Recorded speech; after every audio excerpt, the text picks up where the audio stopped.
జై శ్రీరామ్. నమస్కారం అండి. అందరూ కూడా ఈ వీడియోని స్కిప్ చేయకుండా చూడండి. ఈ క్రోధీనామ సంవత్సరం అయిపోతున్నది. ఇక 2025 మార్చి 30వ తేదీ మనము కొత్త సంవత్సరంలోకి అడుగు పెట్టబోతున్నాం. శ్రీ విశ్వావసునామ సంవత్సరంలోకి మనము అడుగు పెట్టబోతున్నాం. ఈ గత ఏదైతే సంవత్సరాలు ఉన్నాయో, ఈ క్రోధీనామ సంవత్సరంలో మనం ఎలాంటి ఇబ్బందులు పడ్డాము, ఈ పేర్లకు తగ్గట్టుగానే క్రోధీనామ సంవత్సరము, వికారినామ సంవత్సరం. వికారినామ సంవత్సరంలో మహమ్మారి కరోనా వచ్చి మనకి ఎలాంటి సిచ్యుయేషన్ మనకి తెచ్చిపెట్టిందో మనకందరికీ తెలుసు.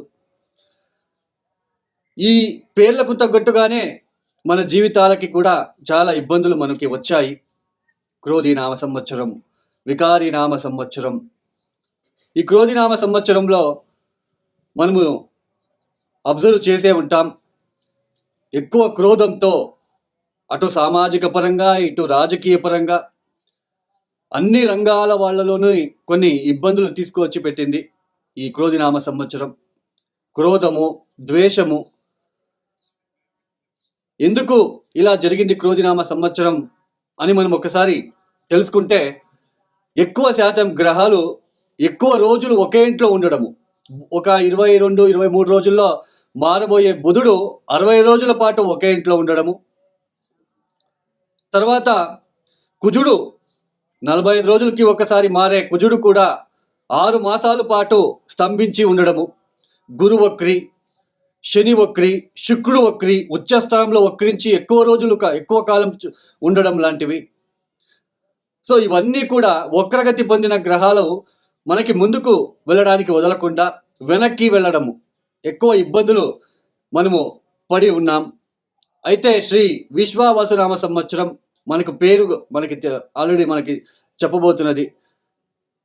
ప్రజల్లో ఒక విశ్వాసంతో, ఒక శాంతి సౌహార్దంతో అందరూ కలిసిమెలిసి వెళ్తారు ఈ సంవత్సరం అనే ఒక హోప్ అయితే నాకు ఉన్నది. అటు రాజకీయ పరంగా కావచ్చు, సామాజిక పరంగా కావచ్చు, తర్వాత ఏదైనా కానీ పెద్ద పెద్ద బిజినెస్ వేత్తలు కావచ్చు, బిజినెస్ విషయాల్లో, ఉద్యోగం విషయాలలో కావచ్చు, ఇలా ప్రతి ఒక్క విషయాలలో శ్రీ విశ్వావసునామ సంవత్సరం అందరికీ మంచి చేస్తుందని, మంచి చేయాలని మనం కోరుకుందాం. అయితే ఈ ఒక ఏదైతే శ్రీ విశ్వావసునామ సంవత్సరంలో 12 రాశుల వాళ్ళకి ఎలాంటి ఫలితాలు రాబోతున్నాయో తెలుసుకుందాం. దానికన్నా ముందు ఒక 2-3 నిమిషాల పాటు మీకు కొన్ని లాజిక్గా కొన్ని విషయాలని మీకు చెప్పబోతున్నాను. సోది అని అనుకోవద్దండి. సో అందరికీ కూడా అర్థం అవ్వాలి, అర్థం చేసుకోవాలి అనే ఉద్దేశంతోనే నేను ఇక్కడ చెప్పడం జరుగుతున్నది. ఈ గ్రహ సంచారం ఈ సంవత్సరం కనుక చూసుకున్నట్లయితే మార్చ్ 29వ తేదీ నుంచి శని గ్రహ మార్పు అనేది జరగబోతున్నది. శని కుంభరాశిని వదిలి మీనరాశికి వెళ్ళి సంచారాన్ని ప్రారంభం చేస్తున్నారు. గురువు గారు మే 13వ తేదీ నుంచి ఆయన మిథున రాశికి వెళ్ళి సంచారాన్ని ప్రారంభం చేస్తున్నారు. రాహుకేతులు ఇద్దరు కూడా మే 18వ తేదీ నుంచి రాహు కుంభంలో, కేతు సింహరాశిలో సంచారాన్ని చేస్తున్నారు. ఇక్కడ మనకి చాలామందికి ఏంటి అంటే, ఈ ఏళ్ళనాటి శని, అష్టమ శని, పంచమ శని, అర్ధాష్టమ శని అనగానే భయపడుతూ ఉంటారు. ఆ భయపడుతూ ఒక జ్యోతిష్కుడి దగ్గరికి వెళ్తారు. ఇప్పుడు అన్ని రంగాలలో కూడా మనీ మైండెడ్ పీపుల్స్ ఎక్కువైపోయారు. వాళ్ళకక్కడ ఏ దశాభుక్తి జరుగుతుందో తెలియదు. అష్టకవర్గ బిందులు శని ఎన్ని ఇచ్చాడు, గురు ఎన్ని ఇచ్చాడు. ఇప్పుడు మిథున రాశికి గురు వెళ్తున్నాడు, అష్టకవర్గ బిందులు ఎన్ని ఇచ్చాడు. శని మీనరాశికి వెళ్తున్నాడు, మీ జన్మజాతకంలో శని ఎన్ని బిందువులు ఇచ్చాడు. దశా పీరియడ్ ఏది జరుగుతుంది, ఎవరికి ఈ ఏళ్ళనాటి శని, అష్టమ శని, పంచమ శని ఎక్కువ ఇబ్బంది పెడుతుంది, ఇవి అస్సలు తెలుసుకో. ఇవన్నీ పక్కన పెట్టేసి ఈ ఏళ్ళనాటి శని జరుగుతూ ఉంటుంది. ఒక వ్యక్తి జ్యోతిష్కుడి దగ్గరికి వెళ్తాడు. ఆ జ్యోతిష్కుడు శని గ్రహానికి సంబంధించిన నీలమణిని సజెషన్ ఇస్తున్నారు, ఉంగరం పెట్టుకోండి అని. తర్వాత ఇక్కడ ఇంకొక విషయం ఏంటి అంటే, ప్రజల్లో కూడా అలాంటి భావన వచ్చేసింది. అంటే ఉంగరం పెట్టుకోగానే మన తలరాతలు మారిపోతాయి అన్నట్టుగా అనుకుంటూ ఉంటారు. కానీ అక్కడ వాళ్ళకి తెలీదు, యాక్చువల్లీ శని వచ్చినదే మనకి పాఠాలు నేర్పించడానికి, నష్టం చేయడానికి అనేది ప్రజల్లో తెలియదు. ఇక్కడ ఒక 20,000 రూపాయలు పెట్టి ఉంగరం కొనుక్కుంటాం కానీ రోడ్ సైడ్ మన టౌన్లో గోవులు వెళ్తూ ఉంటాయండి. ఆ గోవులకి ఒక అరటిపండు కూడా ఇవ్వలేము. అలాంటి ఒక పరిస్థితిలో అందరూ వెళ్తున్నారు. శని అనగానే భయం అనేది ఉంటుంది. ఆ భయంతో పెద్ద పెద్ద హోమాలు, జంప్ స్టోన్లు వేసుకుంటూ ఉంటారు. అవన్నీ పని చేయవు అనేది అందరూ కూడా గుర్తు పెట్టుకోవాలి.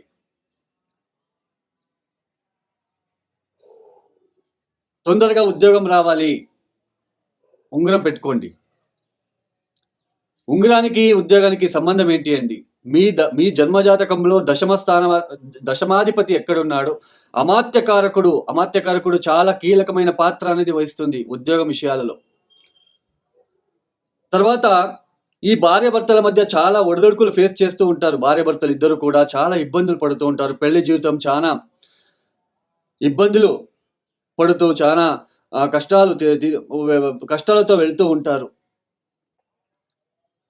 ఇక్కడ ఒక చిన్న లాజిక్ ఉంటుంది. మీ జన్మజాతకంలో ధారాకారకుడు ఎవరు? మన కాలపురుష చక్రంలో ధారాకారకుడు ఎవరు అంటే శుక్రుడిని రిప్రజెంట్ చేస్తాం. బట్ ఒక ఇండివిజువల్ జాతకానికి వచ్చినప్పుడు ధారాకారకుడు ఎవరు అని కనిపెట్టి ఆ ధారాకారకుడికి కొన్ని పరిహారాలు, సింపుల్గా ఉండే పరిహారాలు చేస్తూ పోతూ ఉంటే మ్యారేజ్ జీవితంలో అప్పుడు కొంచెం మార్పు అనేది వస్తుంది. ఒకటి గుర్తుపెట్టుకోండి, జ్యోతిష శాస్త్రంలో పూర్తిగా కర్మని పోగొట్టుకోవడానికి అయితే లేదు అండి. అయితే ఆ కర్మని తగ్గించుకోవడానికి మాత్రమే ఉంటుంది. మనము దేవుడి గుడికి వెళ్తాం, దేవుడు మనకి శిక్ష ఇవ్వడండి. దేవుడు మనకి ఏది ఇబ్బంది పెట్టాడు. దేవుడు మనకి అయినంత మనకి మంచి చేయాలని చూస్తాడు. అయితే మనం చేసిన కొన్ని తప్పుల వలన మనకి ఈ లెసన్స్ని ఎవరు నేర్పిస్తారు అంటే నవగ్రహాలు.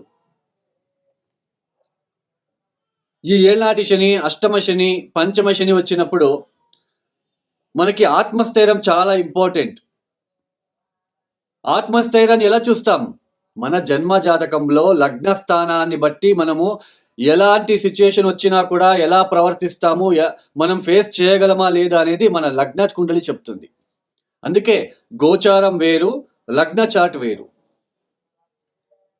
ఇప్పుడు ఏళ్ళనాటి శని వచ్చింది, ఉద్యోగం పోయింది. ఉద్యోగం పోగానే మనము కుమిలిపోతామా, లేదా ధైర్యం పెంచుకొని మనం ఇంకొక ఉద్యోగానికి ప్రయత్నాలు చేస్తూ ఉద్యోగం సాధిస్తామా అన్నది దశాభుక్తి వలన, లగ్నాధిపతి వలన మనం తెలుసుకోవచ్చు. ఇప్పుడు ఏళ్ళనాటి శని, పంచమ శని, అష్టమ శని ఎవరికైతే జరుగుతూ ఉందో వాళ్ళకి దశా పీరియడ్ గనక, చంద్ర మహాదశ, శని మహాదశ గనక జరుగుతూ ఉంటే వాళ్ళకి ఎక్కువ ఇబ్బందులు తప్ప మిగతా వాళ్ళకి ఉండవు. అష్టకవర్గ బిందువులు కూడా మనం చూసుకోవాలి. ఇప్పుడు ఈ శని గురించి ఇప్పుడు అన్ని రాశుల వాళ్ళు ఒక చిన్న రెమెడీ చెప్తాను శని కోసము. మీరు ఆ పరిహారాన్ని చేసుకోండి. 16 శనివారాలు ఈ బెల్లం నీళ్లు కలిపిన, ఏదైతే నీళ్లలో బెల్లం కలిపి ఆ నీళ్లతో గోధుమ పిండి తడిపి చిన్న చిన్న ఉంటలు చేయాలి. 8 ఉంటలు లేదా 16 లేదా 17 ఉంటలు చేసుకొని ఆ ఉంటలు చేసేటప్పుడు శం శనేశ్చరాయ నమః, శం శనేశ్చరాయ నమః, శం శనేశ్చరాయ నమః అనే ఒక మంత్రాన్ని పఠిస్తూ ఆ ఉంటలు చేసి టెరెస్ మీద కానీ కాంపౌండ్ మీద కానీ పెట్టండి 16 శనివారాలు. ఇది చేసి చూడండి, మీకు అర్థమవుతుంది. అవి పక్షులు తింటాయో, కాకులు తింటాయో, ఎలుకలు తింటాయో తెలియదండి. బట్ అది చేసి చూడండి. ప్లస్ ఇంకొక పరిహారం ఏంటి అంటే, తమిళనాడు దగ్గర పాండిచేరి మధ్యలో తిరువనెల్లూరు అని ఒక క్షేత్రం ఉంది, శని క్షేత్రం. అక్కడికి వెళ్ళి తగిన అభిషేకాలు, తైలాభిషేకం లాంటివి రావడానికి మాత్రమే ప్రయత్నం చేయండి. ఈ ఏళ్నాటి శని, పంచమ శని, అష్టమ శని వచ్చినప్పుడు శని మంత్రాలు కూడా చదువుకోరాదు అని నేను సజెషన్ ఇస్తానండి. ఎందుకంటే శని బలహీనపడి అక్కడ మనకి కర్మానుసారంగా మనకి ఇబ్బంది పెట్టడానికి వస్తూ ఉన్నాడు. మనము ఆయన నుంచి తప్పించుకోవాలి, తర్వాత ఆయన్ని ప్రసన్నం చేసుకోవాలి. అలాంటి పరిహారాలే మనం పాటించాలి. కాలభైరవేశ్వర గాయత్రి మంత్రం వస్తుంది, శివ పంచాక్షరి మంత్రం వస్తుంది. వృద్ధులకి సహాయ సహకారాలని అందించండి. తర్వాత గాడ్రేజ్, బీర్వాల్ లాంటివి దానాలు ఇవ్వండి. ఏదైనా అనాథాశ్రమాలు, వృద్ధాశ్రమాలకి డొనేషన్ ఇవ్వండి. శని నుంచి తప్పించుకోవాలనే ఒక తపనతో సామూహికంగా హోమాలు, పెద్ద పెద్ద హోమాలు, జంప్ స్టోన్లు ఇవన్నీ పని చేయవు. బాగా గుర్తుపెట్టుకోండి. పరిహారాలు అనగానే ఇవి కాదండి, వందల కొద్ది సింపుల్ రెమెడీస్ ఉన్నాయి. చాలా సులభమైన పరిహారాలు ఉన్నాయి. అవి చేస్తే చాలు.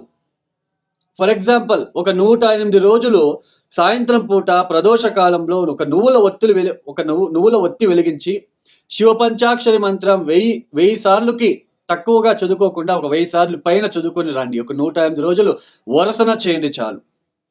ఎంత పాజిటివ్ ఎనర్జీ వస్తుందో చూడండి. సో గోచారం వేరు, మనకి జన్మ జాతకం వేరు. గోచారంలో శని బలము, ఇట్లా శని, ఏళ్ళనాటి శని, పంచమ శని, అష్టమ శని వచ్చినప్పుడు, మనకి ఇబ్బంది పెట్టడానికి వచ్చినప్పుడు మనం ఎలా రియాక్ట్ అవుతాం, మనం ఎలా ఫేస్ చేస్తాము, మనం ఫేస్ చేయగలమా అని ఎక్కడ చూస్తాం, ఎలా చూస్తామంటే మీ జన్మ జాతకంలో లగ్న కుండలి బట్టి, దశా పీరియడ్ బట్టి చూస్తాం.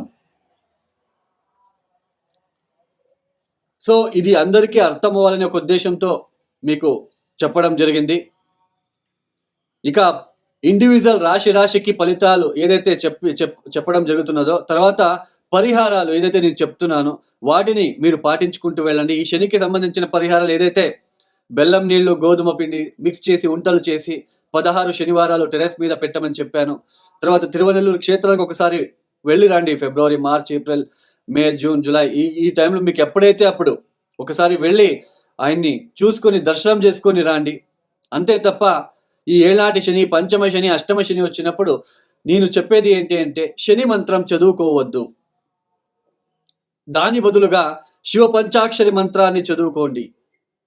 మనకి ఇబ్బంది పెట్టడానికి వచ్చి ఉన్నాడు కాబట్టి ఆయనకి ఒకసారి పెద్దగా ఏదైనా క్షేత్రానికి వెళ్ళి, ఆయనకు సంబంధించిన క్షేత్రానికి వెళ్ళి తైలాభిషేకం లాంటివి చేయించుకొని వచ్చిన తర్వాత మీరు ప్రతిరోజు శివ పంచాక్షరి మంత్రము ఇలాంటివి చేసుకుంటూ వెళ్ళండి. ఖచ్చితంగా రిలీఫ్ అనేది వస్తుంది.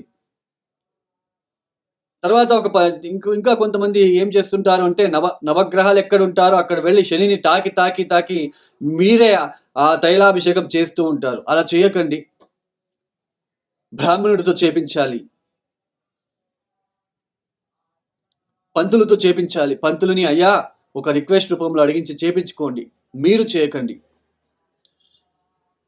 సో మీకు అర్థమైంది అని భావిస్తున్నాను. ఇక ద్వాదశ రాశి వాళ్ళకి ఒక్కొక్క రాశి గురించి నేను ఎక్స్ప్లెయిన్ చేసి రెమెడీస్ ఇస్తాను, అవి చేసుకుంటూ వెళ్ళండి. అలాగే ఎవరికైనా పర్సనల్ ఆస్ట్రాలజీ కన్సల్టేషన్ కావాలనుకున్న వాళ్ళు డిస్ప్లే అవుతున్న నంబర్కి మీరు నేరుగా కాల్ చేయండి. మీరు ప్రాబ్లమ్స్ ఏమీ చెప్పుకోరాదు నా దగ్గర. నాకు కావాల్సింది డేట్ ఆఫ్ బర్త్, టైమింగ్స్, ఎక్కడ పుట్టారు మాత్రమే కావాలి. నేనే ఎక్స్ప్లెయిన్ చేస్తాను ఏ ప్రాబ్లంలో మీరు ఉన్నారు, ఎక్కువ ఏ విషయాల్లో మీరు ఇబ్బందులు పడుతూ వస్తున్నారు, మీ టోటల్ జాతకంలో ఏ ప్లానెట్కి మీరు ఎక్కువ రెమెడీస్ చేసుకుంటే మీ జీవితంలో కొంచెం బాగుంటుంది, రాబోయే రోజులు ఎలా ఉంటాయి, ఇలా ప్రతి ఒక్కటి ఎక్స్ప్లెనేషన్ చేసిన తర్వాత మీరు ఏదైనా క్వశ్చన్స్ అడగవచ్చు. స్వయంగా నేనే మీకు కాల్ పిక్ చేస్తాను. మీకు ఎవరికైనా పర్సనల్ ఆస్ట్రాలజీ కన్సల్టేషన్ కావాలనుకున్న వాళ్ళు కింద డిస్ప్లే అవుతున్న నెంబర్కి నేరుగా నాకు కాల్ చేయండి. ఇక ద్వాదశ రాశిల వాళ్ళకి ఎలాంటి ఫలితాలు ఉన్నాయో ఒక్కొక్క రాశి గురించి మనము చూసుకుంటూ వెళ్దాం. ఇక శ్రీ విశ్వావసునామ సంవత్సరంలో సింహరాశి వాళ్ళకి ఎలాంటి ఫలితాలు రాబోతున్నాయో తెలుసుకుందాం. ఇక్కడ ముఖ్యంగా సింహరాశి వాళ్ళకి మార్చ్ 29వ తేదీ నుంచి శని అష్టమానికి వెళ్ళి సంచారాన్ని ప్రారంభం చేయబోతున్నారు. మే 13వ తేదీ తర్వాత గురువు గారు లాభస్థానమైన మిథున రాశికి వెళ్ళి సంచారాన్ని ప్రారంభం చేయబోతున్నారు. రాహు కేతులు ఇద్దరు కూడా మే 18వ తేదీ నుంచి రాహు సప్తమ స్థానంలోను, కేతు జన్మ రాశిలోను సంచారాన్ని చేయబోతున్నారు. ఈ ఏదైతే గ్రహ సంచారం ఉందో, ముఖ్యంగా అష్టమ శని అనగానే చాలామంది భయపడుతూ ఉంటారు. ఇక్కడ భయపెడుతూ ఉంటారు కొంతమంది. అష్టమ శని అలా ఇలా సింహరాశి వాళ్ళ పని అయిపోయింది అన్నట్టుగానే కొంతమంది చెప్పడం జరుగుతున్నది. చూడండి, ఈ అష్టమ శని కానీ, పంచమ శని కానీ, అర్ధాష్టమ శని కానీ, ఏళ్నాటి శని కానీ ఎవరికి ఎక్కువ ఇబ్బంది పెడుతుంది అంటే ఇక్కడ కండిషన్స్ ఉంటాయి. ఆ కండిషన్స్ని మనము తెలుసుకుంటే అప్పుడు ఈజీగా అర్థమైపోతుంది. ఈ సమయంలో సింహరాశిలో పుట్టిన జాతకులకి శని మహాదశ కానీ, శని అంతర్దశ కానీ, చంద్ర మహాదశ కానీ, చంద్ర అంతర్దశ కానీ జరుగుతూ ఉండి మీన రాశిలో గనక అష్టకర్గ బిందులు తక్కువ ఇచ్చి ఉంటే మాత్రమే అలాంటి వాళ్ళకి, అలాంటి జాతకులకి ఇబ్బందిగా ఉంటుంది. అంతే తప్ప సింహరాశిలో పుట్టిన ప్రతి వ్యక్తికి కూడా అష్టమ శని ఇబ్బంది పెడుతుంది. This is fake sentence. అయితే అష్టమ శని మనకి వచ్చింది కాబట్టి కొన్ని విషయాలలో జాగ్రత్తగా ఉండాలి. ఏ విషయాలలో మనము జాగ్రత్తగా ఉండాలి? బిజినెస్ విషయంలో, మీ భార్య లేదా మీ భర్త వాళ్ళ క్లోజ్ రిలేషన్స్తో మీరు జాగ్రత్తగా ఉండాలి. కుటుంబ సభ్యులతో కొంచెం జాగ్రత్తగా ఉండాలి. డ్రైవింగ్ చేసేటప్పుడు జాగ్రత్తగా ఉండాలి. విషయాలలో, ఇన్వెస్ట్మెంట్ విషయాలలో జాగ్రత్తగా ఉండాలి. అంతే తప్ప ఏదో పెద్దగా డ్యామేజ్ అయిపోతుంది అన్నట్టుగా అయితే ఉండదు. ఇక్కడ ఆరోగ్య విషయంలో కూడా కాస్త మీరు జాగ్రత్తలు పాటించాలి. అయితే మనకి కర్మకారకుడు కాబట్టి శని అష్టమానికి వెళ్ళి సంచారం చేస్తున్నాడు కాబట్టి ఈ సమయంలో కొంచెం వృత్తి విషయాలలో ఇబ్బందులు వచ్చే సూచనలు ఉంటాయి. ఎవరికి వృత్తి విషయంలో జాగ్రత్తగా ఉండాలి, ఇబ్బందులు వచ్చే సూచనలు ఉంటాయి? ఎవరికి వృత్తి విషయంలో ఇబ్బందులు వచ్చే సూచనలు ఉంటాయి అంటే, ఎవరికైతే దశాభుక్తి బాలేకపోతే, ఏ రాహు దశనో, ఏ శని మహాదశనో జరుగుతూ ఉన్న వాళ్ళకి, ఏ కేతు మహాదశ జరుగుతూ ఉన్న వాళ్ళకి వృత్తి విషయాలలో ఎక్కువ ఇబ్బందులు వచ్చే సూచనలు ఉంటాయి. అష్టమ శని మొత్తానికైతే కొంచెం డిస్టర్బెన్సెస్గా ఉంటుంది తప్ప పెద్దగా డ్యామేజ్ అవుతుంది, పెద్దగా డ్యామేజ్ ఎవరికైతుందో ఇంతసేపు మీకు ఎక్స్ప్లెయిన్ చేశాను. జనరల్గా చెప్పకుండా మీకు ఇలా చెప్తే అర్థమవుతుంది అనే ఉద్దేశంతోనే మీకు ఇలా చెప్పడం జరుగుతున్నది. మీరు అర్థం చేసుకోవాలి, మీరు ధైర్యంగా ఉండాలి అనే ఒక ఉద్దేశంతోనే చెప్పడం జరిగింది. ఇక మే 13వ తేదీ రాబోతున్న ఏదైతే లాభగురు, మే 18వ తేదీ మారబోతున్న ఏదైతే సప్తమ రాహు కేతు వలన కూడా పెద్దగా ఇబ్బందులు రావు. ఇది మాత్రం గుర్తుపెట్టుకోండి. అయితే ఈ సాంసారిక విషయంలో భార్య భర్తల మధ్య ఏదైనా చిన్నపాటి చికాకులు వచ్చే సూచనలు ఉంటాయి. ఆరోగ్య విషయాలలో కొంచెం, ఆర్థిక విషయాలలో కొంచెం, ఈ ఒక వృత్తి విషయాలలో, ఆర్థిక విషయాలు అనగానే మీరు భయపడకండి. మీకు లాభం ఈ సంవత్సరం ఎక్కువగానే ఉంటుంది, ఎక్కువగానే చూపిస్తూ ఉంది. అయితే ఖర్చులు కూడా ఎక్కువగా ఉంటాయి. సో అష్టమ శని అనగానే ఇబ్బంది పడకుండా, భయపడకుండా ఎవరికి ఎక్కువ ఇబ్బందులు వస్తాయని చెప్పాను. అష్టకర్గ బిందులు చాలా ఇంపార్టెంట్. తర్వాత ఇప్పుడు మీ జాతకంలో మీనరాశిలో గనక శనికి శత్రుగ్రహాలు ఎవరైనా ఉన్నారో చూసుకోండి. ఏ సూర్యుడో, ఏ కుజుడో, ఏ కేతువు లాంటి గ్రహాలు ఉన్నప్పుడు మరింత కేర్ఫుల్గా ఉండాలి. దశాభుక్తి చూసుకోవాలి, అష్టకర్గ బిందులు చూసుకోవాలి, మీనరాశిలో ఏదైనా గ్రహం ఉందా చూసుకోవాలి. అప్పుడు మనకి శని ఇబ్బంది పెడుతుందా, లేదా ఊరికే ఆవరేజ్గా ఉంటుందా, శని ఊరికే ఆవరేజ్గా చిన్న చిన్న ఇబ్బందులు పెట్టి వెళ్ళిపోతాడా అనేది అప్పుడు మనం తెలుసుకోవచ్చు, అప్పుడు చెప్పవచ్చు. అష్టమ శని అనగానే భయపడి ఎవరైనా ఉంగరాలు చెప్తే నీలమణి వేసుకోండి అని చెప్తే వేసుకోకండి. సో మొత్తానికి సింహరాశి వాళ్ళకి లాభము, నష్టము అంటే ఎక్స్పెండిచర్ ఖర్చులు ఈక్వల్గానే ఉంటాయి. తర్వాత కొంచెం సింహరాశి వాళ్ళకి ఈ సంవత్సరం అవమానాలు ఎక్కువగా ఉంటాయి. అంతే తప్ప వృత్తి వ్యాపారాల్లో కూడా మీకు లాభసాటిగానే ఉంటుంది. అయితే కొంచెం శ్రమం పెరుగుతుంది. డిపెండ్స్ ఆన్ దశ పీరియడ్. చెప్పాను కదా ఆల్రెడీ. సంతాన రీత్యా మీకు మంచి పాజిటివ్గా ఉండడానికి అవకాశాలు ఉంటాయి ఈ సంవత్సరం. సంతానం నుంచి మీకు ఏదైనా మంచి పేరు ప్రఖ్యాతలు రావడం లాంటిది, మంచి మంచి పనులు చేస్తారు. తర్వాత ముఖ్యంగా ఇక్కడ విషయం ఏంటి అంటే, ఎక్కువ శాతం బిజినెస్ చేసేవాళ్ళు కొంచెం అలర్ట్గా ఉండండి. ఎందుకంటే రాహు సప్తమ స్థానంలో ఉన్నాడు, సప్తమాధిపతి అష్టమ స్థానంలో ఉన్నాడు. కాబట్టి కొంచెం వ్యాపారవేత్తలు, వ్యాపారం చేసేవాళ్ళు జాగ్రత్తగా ఉండండి. సో ఇన్వెస్ట్మెంట్ చేసే వాళ్ళకి కూడా చాలా కలిసి వస్తుంది. పెట్టుబడి విషయంలో కూడా మీకు బాగానే ఉంటుంది. బట్ అష్టమ శని ఉన్నా కూడాను మే నుంచి మారబోతున్న గురువు వలన మీకు పాజిటివ్ ఎనర్జీ గెయిన్ అవుతుంది. సో మొత్తానికి సింహరాశి వాళ్ళకి ఇలాంటి సిచ్యుయేషన్ రాబోతున్నది.